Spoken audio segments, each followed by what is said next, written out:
오늘 하나님 말씀은 잠언 2장 큐티 본문은 1절부터 22절인데 성경 봉독은 1절부터 12절만 하겠습니다. 내 아들아, 내가 만일 나의 말을 받으며 나의 계명을 내게 간직하며 내 귀를 지혜에 기울이며 내 마음을 명철에 두며 지식을 불러 구하며 명철을 얻으려고 소리를 높이며 은을 구하는 것 같이 그것을 구하며 감추어진 보배를 찾는 것 같이 그것을 찾으면 여호와 경외하기를 깨달으며 하나님을 알게 되리니 대저 여호와는 지혜를 주시며 지식과 명철을 그 입에서 내심이며 그는 정직한 자를 위하여 완전한 지혜를 예비하시며 행실이 온전한 자에게 방패가 되시나니 대저 그는 정의의 길을 보호하시며 그의 성도들의 길을 보전하시려 하심이니라. 그런즉 내가 공의와 정의와 정직 곧 모든 선한 길을 깨달아 것이리라. 곧 지혜가 내 마음에 들어가며 지식이 내 영혼을 즐겁게 할 것이요 근신이 너를 지키며 명철이 너를 보호하여 악한 자의 길과 패역한 를 말하는 자에게서 건져내리라. 아멘. 저는 이제 어렸을 때부터 참 집에서 지식에 대해서 많은 강조를 받았습니다. 한국에서 이 초등학교를 다녔었는데 늘 강조되었던 것이 많은 것을 배워야 된다.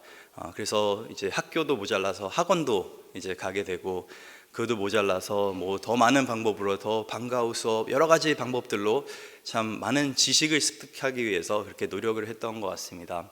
실제로 많은 부모님들이 우리 아이들이 정말 커서 잘 되기 바라는 그 마음으로 아이들에게 많은 것을 가르쳐 주려고 합니다. 근데 잠언 말씀에서 저희가 발견하게 되는 것은 우리 인생 가운데 정말 필요한 것은 그냥 놀라운 지식이 아니라 좋은 기술이 아니라 정말 참된 지혜가 필요하다는 것을 잠언 말씀은 계속해서 우리에게 말을 해주고 있는 것입니다. 많은 사람들이 요즘 세대 특히 교육 현장에 가장 큰 문제점이 뭐냐라고 질문을 한다면은 지식이 부족한 교육 현장이 아니라 지혜가 부족한 교육 현장이라고 아마 꼽을 것 같습니다. 아이들이 많은 것을 알고 있는데 또 기술은 발달되어 있는데 여러 가지 참 지식이 넘쳐나는 그런 세상 속에 살고 있는데 정작 무엇이 옳은지 무엇이 그른지 악한 것이 무엇인지 선한 것이 무엇인지 그 모든 것들이 애매모호한 그런 인생길을 걸어가고 있다는 것을 발견하게 됩니다. 실제로 제가 전에도 말씀드렸듯이 이 페어팩스 카운티 요즘에 성교육을 할 때 가르치는 것이 여러 가지 이 성이 있는데 그 중에 너희가 가장 너에게 알맞는 성을 택하면 된다라고 요즘 시대를 가르치고 있으면 남자도 있고 여자도 있고 또 다양하게 또 자기 원하는 자기만 만족하게 된다고 한다면은 너만 해피하다고 한다면은 너에게 맞는 그 성을 찾아가면 돼라고 그렇게 실제로 교육 현장에서 가르치고 있는 것입니다. 무슨 말입니까? 여러 가지 뭐 생물학적으로 남자가 어떻고 여자가 어떻고를 말해주고 있지만은 정작 남자로서 어떻게 살아가는 게 맞는 건지 여자로서 우리가 어떻게 살아가는 것이 맞는 건지 알려주는 사람이 없다라는 것입니다. 참 목회의 길도 그런 것 같습니다. 저희가 책을 읽으면서 또 많은 멘토분들에게 이야기를 들으면서 어떻게 보면은 참 많은 지식을 습득하게 되는데 정작 목회를 하다 보면은 필요한 것이 뭐냐면은 이 상황에 지금 당장 내 앞에 놓여져 있는 상담을 해야 되는데 아니면 이 성도가 어려움을 당하고 있는데 하나님, 제가 어떻게 하는 것이 옳은 길입니까? 아니면 교회적으로 결정을 내려야 되는데 어떻게 하는 것이 옳은 길입니까? 지식이 중요한 게 아니라 지혜가 필요하다는 것이죠. 지식은 분명히 필요는 합니다. 우리에게 득이 되는 거지만 그 지식을 올바르게 적용시킬 수 있는 것이 바로 지혜라고 믿습니다. 그래서 성경이 말하는 것이 우리 가운데 정말 필요한 것은 지혜인데 이 지혜는 누구로부터 오냐면은 하나님으로부터 온다고 잠언 말씀은 분명히 말을 하고 있습니다. 세상의 지혜는 사람의 경험과 사람의 어떤 공부와 여러 가지 것들을 통해서 오지만은 정말 우리에게 필요한 참된 지혜는 하나님으로부터 온다고 성경은 말하고 있습니다. 그래서 잠언 1장에서는 이 지혜가 무엇인지 그리고 지혜의 근본이 하나님이 된다는 것을 말해주고 있고 오늘 본문이 속해 있는 잠언 2장은 그럼 우리가 어떻게 이 하늘의 지혜, 하나님의 지혜를 구해야 될 것인가, 찾아야 될 것인가, 그 태도에 대해서 먼저 1절에서 4절에서 말하고 있습니다. 첫 번째로 우리가 어떻게 이 하나님의 지혜를 구해야 될 것인가, 1절에 보니까 내 아들아 내가 만일 나의 말을 받으며 나의 계명을 내게 간직하며 내 길을 지혜 기울이며 내 마음을 명철에 두며 라고 성경에 기록합니다. 내 아들아, 너무나 친근한 표현이죠. 하나님께서는 이 잠언 말씀 안에서 이 아들과 아버지의 그 관계를 통해서 우리에게 지혜에 대해서 가르쳐 주고 있습니다. 그 말은 뭐냐면은 하나님께서 우리에게 주시는 지혜는 그냥 선생으로서 그냥 남으로서 주는 지혜가 아니라 아버지로서 우리에게 주는 지혜라는 것입니다. 우리가 인생을 살면서 정말 우리에게 옳고 그름을 가르쳐 줄 가장 첫 번째 대상이 누굽니까? 아버지죠. 부모입니다. 부모는 자식이 물론 많은 것을 배우는 것을 좋아하기도 하지만은 뭔가를 잘못했을 때 유일하게 훈계할 수 있는 사람이 바로 부모입니다. 그렇게 살면 안 돼.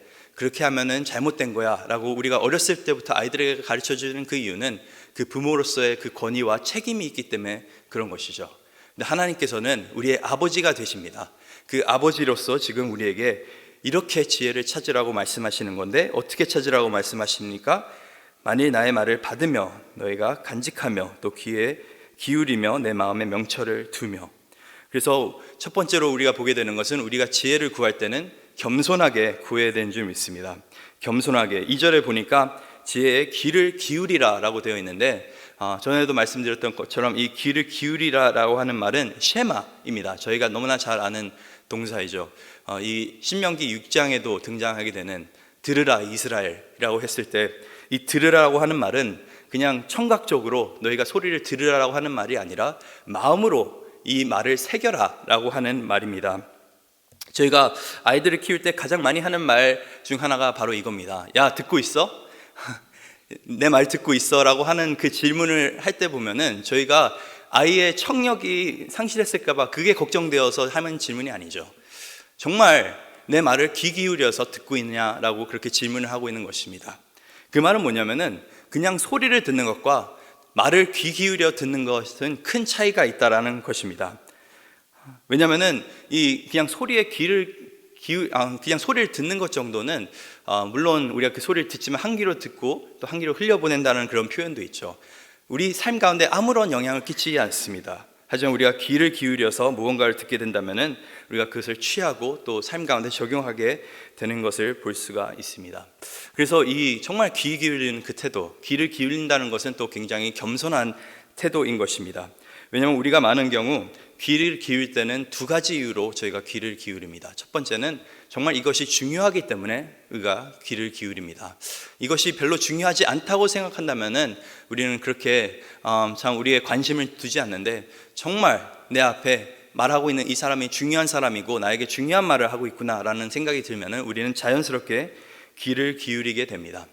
두 번째로 우리는 언제 참 귀를 기울이게 되냐면은 내가 참 저 사람의 지혜가 필요하다라고 느낄 때 우리는 귀를 기울이게 됩니다. 저희가 이제 기타를 치는데 많은 경우 기타를 가르쳐 줄 때, 다른 사람들에게 가르쳐 줄 때 차라리 아무것도 모르는 사람을 기타를 가르쳐 주는 것이 조금 쳐본 사람을 가르쳐 주는 것보다 훨씬 쉽습니다. 공부도 마찬가지입니다. 어느 정도 대충 아는 사람을 가르치는 것이 아무것도 모르는 사람을 가르쳐 주는 것보다 훨씬 힘듭니다. 왜냐하면은 어느 정도 내가 좀 정보와 지식이 있다라고 생각하는 사람은 그 마음 안에 뭐가 있습니까? 어느 정도의 교만함이 있기 때문에 그렇습니다. 그래도 내가 조금 배웠는데, 그래서 자신의 그 생각과 자신의 어떤 태도를 바꾸려고 하지 않습니다. 근데 반대로 아무것도 정말 백지 상태인 사람은 그것을 그대로 받아들이게 되는 것을 보게 됩니다. 저희가 특히 하나님 말씀을 볼 때 오랫동안 신앙생활 하신 분들, 또 저도 포함해서 저희가 한 가지 반드시 기억해야 되는 것은 늘 저희는 백지인 마음으로 하나님 앞에 다가가야 되는 줄 믿습니다. 겸손한 마음으로 하나님께 나가야 되는 줄 믿습니다. 많은 경우 우리가 아는 본문이 나오고 아는 이야기가 나오면 그래, 저 얘기 내가 100번도 들었어, 이거는 많이 읽어봤어 하고 어떤 일이 벌어지냐면 정작 우리가 귀를 기울이지 않게 되는 경우가 있습니다. 근데 귀를 기울이지 않고 소리를 들을 때 신기한 것은 우리가 그래도 정보를 받아들이는데 그 정보가 어떤 정보입니까? 내가 듣고 싶은 정보입니다. 내가 듣고 싶은 말만 듣게 됩니다. 그냥 소리를 들으면은 나 중심적으로 모든 것을 배우게 되는데 정말 귀를 기울이는 사람은 나의 어떠함을 내려놓고 그 상대방의 그 모든 것을 받아들이기 위해서 힘을 씁니다. 그래서 그렇게 했을 때 우리는 하나님의 마음을 알게 되는 것이고 하나님의 말씀을 명확하게 배울 수가 있는 것입니다. 그래서 오늘 본문에 말하는 것은 겸손한 마음으로 귀를 기울여서 너희가 지혜를 구하라 라고 성경은 말해주고 있습니다. 그리고 두 번째로는 우리가 겸손함뿐만 아니라 적극적으로 이 지혜를 구해야 되는 줄 믿습니다. 그리고 본문 3절에 이렇게 성경이 기록합니다. 지식을 불러 구하며 명철을 얻으려고 소리를 높이며, 4절입니다. 은을 구하는 것 같이 그것을 구하며 감추어진 보배를 찾는 것 같이 그것을 찾으면, 그냥 부르는 것이 아니라 소리를 높여 부르라고 하는 것은 간절하게 지혜를 찾으라고 하는 것입니다. 우리가 참 소중한 것을 잃었을 때 너무나 우리의 온 마음을 다해서 찾는 것처럼, 우리 아이가 잃어버렸을 때 정말 소리를 지르면서 그 아이를 찾는 것처럼 간절한 마음으로 적극적으로 우리의 온 힘을 다해서 그렇게 지혜를 구하라고 그렇게 성경이 지금 가르쳐 주고 있는 것입니다. 정말 보물을 찾듯이 우리가 지혜를 구해야 된다고 그렇게 말을 하고 있는 것입니다. 제가 어렸을 때 좋아했던 것이 보물찾기입니다. 이렇게 소풍 같은 데 가면은 쪽지에다가 뭐 글씨를 적어서 여러 곳에 숨겨놓고 마지막에 하는 것이 보물찾기인데, 그것을 할 때 보면은 애들뿐만 아니라 어른들도 그렇게 열심히 합니다. 그 보물이 뭐라고, 그 쪽지 하나 찾는 게 뭐라고 정말 온 힘을 다해서 사방을 뒤져가면서 그 보물을 찾으려고 하는데, 정말 그 삶의 작은 보물도 우리가 참 노력해서 그것을 얻으려고 하는데, 정말 하늘의 보아 하나님의 지혜가 이 세상에 그 어떠한 보물과 비교하지 못하는 그런 놀라운 가치가 있지 않습니까? 그 가치를 알고 은을 구하는 것처럼, 정말 감춰진 보배를 찾는 것처럼 간절하게 또 적극적으로 온 힘을 다해서 그렇게 지혜를 구하라고 오늘 성경 말씀은 이야기를 하고 있습니다. 겸손하게 하지만 적극적으로. 그래서 매일 삶 가운데 정말 말씀을 펼 때마다, 하나님의 말씀을 묵상할 때마다, 또 예배 자리에 나오셔서 정말 설교 말씀을 들을 때마다 이런 은혜가 있기를 간절히 소망합니다. 늘 겸손하게 또 간절하게 적극적으로 하나님께서 주시는 이 놀라운 지혜를 얻는 여러분이 될 수 있기를 간절히 소망합니다. 그리고 이렇게 우리가 겸손하게 적극적으로 또 열심을 다해서 지혜를 구하면 어떤 일이 일어나게 되냐면은, 오늘 본문 5절에 이렇게 기록하고 있습니다. 여호와를 경외하기를 깨달으며 하나님을 알게 되리니. 이게 영어 성경을 보면 참 재밌는 것이 1절에서 4절까지 if가 3번 나옵니다. If you do this, 너희가 이렇게 하면은, 이렇게 지혜를 구하면은, if 가정법이죠. 만약에 너희가 간절하게 온 힘을 다해서 너희가 열심으로 정말 보물을 찾듯이 지혜를 구하면, 5절을 보니까 영어 성경에 then, 그러면은 그 결과가 무엇입니까? 여호와를 경외하기를 깨달으며 하나님을 알게 되리니. 참 아멘 소리가 너무나 감사합니다. 왜냐하면 여기서 어떤 분들은 실망할 수 있거든요. 아니, 그렇게 열심히 지혜를 구했는데, 그렇게 열심히 하나님의 말씀을 찾았는데, 내 인생 가운데 참 더 많은 성공이 있고 더 많은 참 좋은 일들이 일어나고, 내 인생 가운데 정말 주름졌던 부분들이 펼쳐지고 어려운 부분들은 사라지고, 뭐 이런 약속들이 있으면 좋은데, 하나님을 알게 될 것이다 라고 성경은 말하고 있습니다. 하나님을 경외하게 될 것이다 라고 성경은 말하고 있습니다. 여기서 저희는 중요한 사실을 깨닫게 됩니다. 우리가 지혜를 참 갈급하게 정말 열정적으로 찾아야 되는데, 가장 먼저 우리가 지혜를 찾을 때 삶 가운데 일어나는 것이 뭐냐면은, 우리 삶 가운데 바른 하나님과의 관계가 이루어진다라는 것입니다. 지혜는 바른 하나님과의 관계 속에서 우리가 얻게 되는 것입니다. 여호와를 경외하기를 깨달으며 하나님을 알게 되리니. 하나님께서는 우리에게 그냥 지혜만 주시려고 하는 것이 아니라 하나님 자신을 주시길 원하십니다. 하나님 그 자체가 우리 가운데 지혜를 허락하시는 것입니다. 그래서 오늘 본문에 보니까 이 경외한다라고 하는 것은 정말 하나님의 그 위대함과 그 거룩함 앞에서 우리가 건강한 두려움을 갖고 사는 것을 우리가 경외한다라고 표현을 합니다. 그리고 하나님을 알게 될 거라고 하는데, 그 하나님을 알다라고 하는 것은 정말 친밀하게 하나님의 그 속마음까지도 우리가 알 수 있다라고 하는 그러한 표현입니다. 무슨 말이냐면은, 이 지혜를 구할 때 우리 삶 가운데 갖춰지게 되는 것이 뭐냐면 하나님을 경외하는 그 마음과 하나님을 친밀하게 알 수 있는 그 두 가지가 생기게 된다라고 하는 것입니다. 하나님의 거룩함에 대해서 우리가 더욱더 깨닫게 되는 것이고, 하지만 하나님의 사랑 또한 우리가 말씀 가운데서 깨닫게 되는 것입니다. 하나님을 바로 알고 살아갈 때, 그 바른 관계 속에서 우리가 건강한 두려움을 가지고 하나님을 경외하기 위해서 살아갈 때, 그 첫 단추가 잘 맞춰졌을 때 이제 나머지 단추를 우리가 끼면 되는 것입니다. 이 하나님과의 깨진 관계 속에서는 우리가 지혜롭게 절대로 살아갈 수가 없습니다. 하나님과 올바른 관계 속에서 살아갈 때 지혜를 우리가 얻게 되는데, 6절을 보니까 대저 여호와는 지혜를 주시며 지식과 명철을 그 입에서 내심이며 라고 성경이 기록합니다. 여호와 하나님은 우리에게 지혜를 주기를 원하시는 그러한 하나님이십니다. 우리에게 무엇이 옳은지 그른지를 알려주기를 원하시는 그러한 하나님이십니다. 이 아담과 하와가 동산에서 선악과가 있지 않았습니까? 어떤 분들은 그 선악과를 바라보면서 왜 하나님은 저 좋은 것을 주지 않으셨을까라고 생각하실 수도 있는데, 그렇게 선악과를 만드신 다음에 그것을 못 먹게 하신 그 이유는 뭡니까? 선과 악을 분별할 수 있는 그 능력은 결국에는 열매에서 오는 것이 아니라 하나님과의 올바른 관계 속에서 오기 때문에 그렇게 말씀하신 것입니다. 그것을 먹지 아니하면은, 하나님과 올바른 관계 속에서 살기만 한다면 선과 악은 자연스럽게 분별할 수가 있는 것입니다. 하지만 아담과 하와가 간과했던 것이 무엇입니까? 하나님 없이도 우리는 선과 악을 분별할 수 있어 라고 그런 생각을 가지고 선악과를 먹었는데, 거기서 이제 모든 것이 뒤틀린 것이죠. 왜냐하면 지혜라고 하는 것은 하나님과 올바른 관계 속에서 이루어지는 것이, 얻게 되는 것이라는 것을 우리가 본문을 통해서 깨닫게 되면 그렇습니다. 그래서 늘 나와 하나님과의 그 관계를 점검하면서 살 수 있는 여러분 될 수 있기를 간절히 소망합니다. 이렇게 올바른 하나님과의 관계 속에서 살아갈 때 우리는 올바른 길로 걸어가게 됩니다. 오늘 본문 9절입니다. 그런즉 내가 공의와 정의와 정직 곧 모든 선한 길을 깨달을 것이라. 영어 성경에 보면 또다시 then 이라고 나와 있습니다.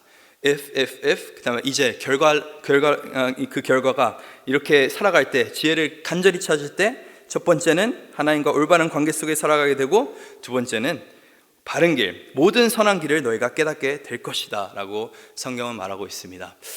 이 밤에 군인들이 보통 사물을 잘 보기 위해서, 주위를 잘 살피기 위해서 쓰는 것이 이 야간 투시경이라고 하죠. 그것을 쓰면은 정말 어두울 때는 아무것도 안 보이는데, 그것을 쓰면은 정말 기적같이 모든 사물들이 보입니다. 내 주위에 어떤 어려움이 있는지, 어떤 위기가 있는지를 다 보면서 그렇게 다닐 수가 있는 것인데, 이 지혜를 얻게 된다는 것은 어떻게 보면 이 어두운 세상 가운데서 이 야간 투시경을 얻게 되는 것과 비슷한 것입니다. 물론 삶 가운데 우리가 분별하지 못한 것들이 또 우리를 위협하는 것들이 있지만은, 근데 이 투시경만 있다고 한다면은 우리는 안전한 길로 택해서 걸어갈 수가 있게 되는 것입니다. 그래서 하나님과 바른 관계 속에서 우리는 바른 길을 걷게 되고, 마지막으로 지혜는 우리를 악으로부터 지켜줍니다. 악으로부터 지켜줍니다. 오늘 본문 7절과 8절입니다. 그는 정직한 자를 위하여 완전한 지혜를 예비하시며 행실이 온전한 자에게 방패가 되시나니, 대저 그는 정의의 길을 보호하시며 그의 성도들의 길을 보전하려 하심이니라. 그리고 본문 10절에도 동일한 말씀이 또 반복이 됩니다.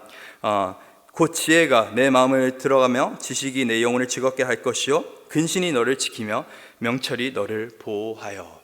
이 보호하심이 중요한 이유는 우리 삶 가운데 많은 위협이 있기 때문에 그렇습니다. 우리는 그냥 세상을 살아가는 것이 아니라 전쟁터와 같은 세상 속에 우리가 살고 있습니다.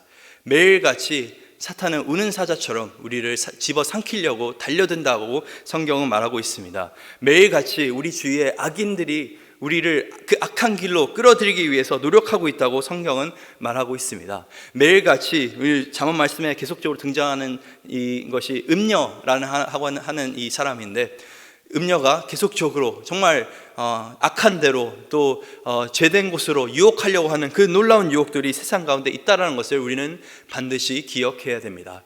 그냥 어느 정도 버티다 보면은 인생이 잘 풀리는 것이 아니라 우리의 인생을 망치려고 달려드는 사람들이 너무나 많다라고 하는 것이죠. 제가 옛날에 이 유사이들과 페인트볼을 하러 간 적이 있습니다. 저는 군대를 가지 않았습니다. 그래서 유일하게 제가 총을 쏴본 것이 페인트볼입니다. 그 페인트 덩어리를 총기 안에 넣어가지고 이제 이제 서로 이렇게 쏘는 것인데 정말 약간 전쟁 시뮬레이션 하듯이 두 팀으로 나눠서 코스가 있습니다. 그 코스에 장애물들이 있고, 그래서 이제 경적을 울리면은 서로에게 그 페인트를 쏘면 되는데, 저는 이게 뭐 그렇게 어렵겠나라는 생각을 했습니다. 그래서 페인트볼을 제일 난생 처음 하는 거기 때문에 이제 시작했는데, 가장 먼저 한 것이 몸을 피했죠. 몸을 피했는데 이 페인트볼 그 세트장이 너무나 큽니다. 그래서 적은 저 멀리 있고, 그래서 이제 내가 다음 장애물로 이렇게 너무나 쉽게 갈 수 있겠구나라고 생각했는데, 그래서 일어나서 다음 장애물로 서서히 이렇게 걷는데, 왜냐면 눈에 보이는 적은 아무도 없었거든요. 사방에서 페인트가 막 날라옵니다. 그러면서 막 맞아가지고 너무 아프고 막 그러는데, 그때 깨달은 것이 있습니다. 눈에 보이는 적이 없다고 적이 없는 것은 아닙니다. 정말 우리가 삶을 살면서 눈에 보이지 않는 그 적들이 수도 없이 숨어 있는 것을 반드시 기억해야 됩니다. 그리고 우리가 잠깐 방심한 그 사이에, 잠깐 우리의 가드를 내려놨을 사이에, 그 우리가 정말 아무 일도 일어나지 않을 거라고 생각하는 그 순간에 적은 우리의 인생을 침투해오고 우리가 갖고 있는 그 귀한 것들을 무너뜨리는 것을 보게 됩니다. 근데 성경 말씀은 말하고 있는 것이, 지혜가 있다고 한다면은 너희가 살아갈 때 하나님께서 너희의 방패가 되어 주신다, 너희를 지켜 주신다, 너희를 보호해 주신다라는 놀라운 약속이 있습니다. 그 모든 악한 것들이 있지만은 그 가운데서 우리가 즐거워하면서 기뻐하면서 담대하게 살아갈 수 있는 그 이유는 하나님께서 우리를 지켜주시기 때문에 그렇습니다. 눈동자와 같이 지켜주신다고 시편 말씀이 기록되어 있습니다. 그래서 이 완전한 지혜, 이 온전한 지혜를 정직한 자를 위해서 하나님께서 예비하셨다고 성경은 말하고 있는데, 그 지혜를 오늘도 우리가 갈망하면서 또 그 지혜를 찾으면서 살 수 있는 저와 여러분 될 수 있기를 간절히 소망합니다.